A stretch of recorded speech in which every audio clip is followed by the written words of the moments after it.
तो हेलो दोस्तों, चैनल पर नए तो सब्सक्राइब। यहाँ दोस्तों देखिए एक अर्थी जा रहा है जिसमें एक गाँव से बज रहा है कि सैलाल यादव को गाना सच के सबर के जवाबे लो।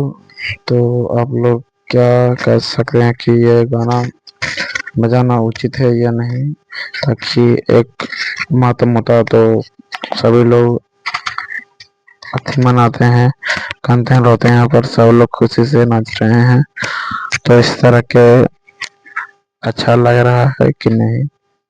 वैसे तो कहीं कहीं नहीं होता, लेकिन कहीं कहीं हो रहा है, ताकि कोई लोग मरते हैं तो जब जाते हैं तो यह कार्य जारी रहता है, गाना बजाता है, ढोलक बजता है, लेकिन बजा रहा है, लेकिन सैलाल यादव इस पर प्रक्रिया का है।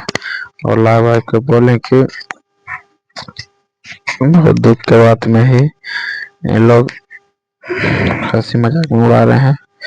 तो धन्यवाद दोस्तों। कैसे आप लोग? अच्छा लगा लाइक सब्सक्राइब मेरे वीडियो कीजिए और सब्सक्राइब करना ना भूलें। धन्यवाद दोस्तों। कैसे हैं आप लोग?